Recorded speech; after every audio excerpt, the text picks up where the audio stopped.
Hello friends, welcome to రుచి వంటిల్లు. ఈరోజు మనం ఎండాకాలంలో మన ఒంటికి చలువ చేసే సొరకాయతో సొరకాయ పప్పు చాలా టేస్టీగా ఎలా తయారు చేసుకోవాలో చూద్దాము. ఈ సొరకాయ పప్పును వేడివేడి అన్నంలో నెయ్యి వేసుకొని తింటే చాలా బాగుంటుంది. సో లేట్ చేయకుండా వీడియోలోకి వెళ్ళిపోదాం.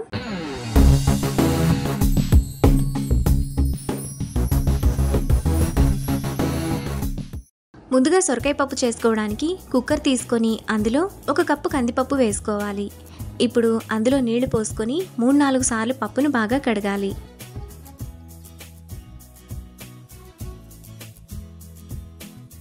కందిపప్పును ఇలా కడిగిన తర్వాత అందులో 2 కప్పుల నీళ్లు, 1/2 కిలో సొరకాయను పైన చెక్కు తీసి ఇలా చిన్న చిన్న ముక్కలుగా కట్ చేసుకొని వేసుకోవాలి. లేత సొరకాయ అయితే టేస్ట్ బాగుంటుంది. ఇప్పుడు చిన్న చిన్న ముక్కలుగా కట్ చేసుకున్న 2 టమాటా, పొడవుగా కట్ చేసుకున్న 2 పచ్చిమిరపకాయలు వేసుకోవాలి. ఇప్పుడు కుక్కర్ మూత విజిల్ పెట్టుకొని స్టవ్ మీద పెట్టి 3 విజిల్స్ వచ్చేంత వరకు మీడియం ఫ్లేమ్లో ఉడకనివ్వాలి.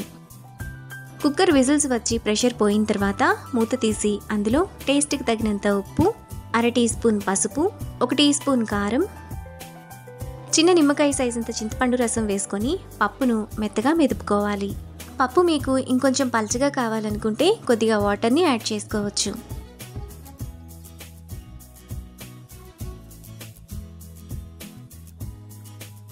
పప్పును ఇలా మెదుపుకున్న తర్వాత స్టవ్ మీద పెట్టుకొని 5 నిమిషాల పాటు మీడియం ఫ్లేమ్లో ఉడకనివ్వాలి.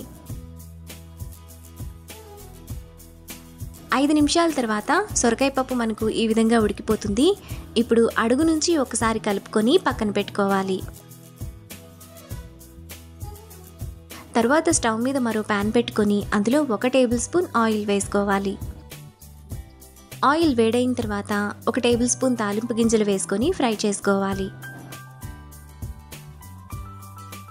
ఆవాలు చిటపట్లాడిన తర్వాత అందులో 2 ఎండుమిరపకాయలు, కచ్చా పచ్చాగా దంచిన 4 వెల్లుల్లి రెప్పలు, 1/2 టీ స్పూన్ ఇంగువ వేసుకొని ఫ్రై చేసుకోవాలి.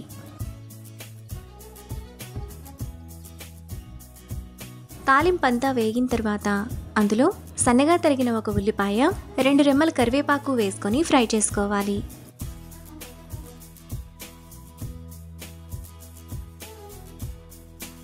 ఉల్లిపాయలు ఈ విధంగా వేగిన తర్వాత అందులో ముందుగా మనం పక్కన పెట్టుకున్న సొరకాయ పప్పును వేసుకోవాలి. ఇప్పుడు పప్పును తాలింపులో మరో నిమిషం పాటు మీడియం ఫ్లేమ్లో ఉడకనివ్వాలి.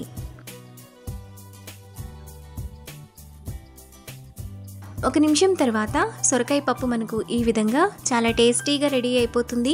ఇప్పుడు ఈ సొరకాయ పప్పును వేడివేడి అన్నంలో వేసుకొని నెయ్యి వేసి అందులో అప్పడాలు కానీ వడియాలతో కానీ సర్వ్ చేసుకుంటే ఎంతో టేస్టీగా సింపుల్గా చేసుకునే సొరకాయ పప్పు రెడీ. ఈ రెసిపీని మీరు కూడా ట్రై చేసి మీకు టేస్ట్ ఎలా కుదిరిందో నాకు కామెంట్స్లో షేర్ చేయండి.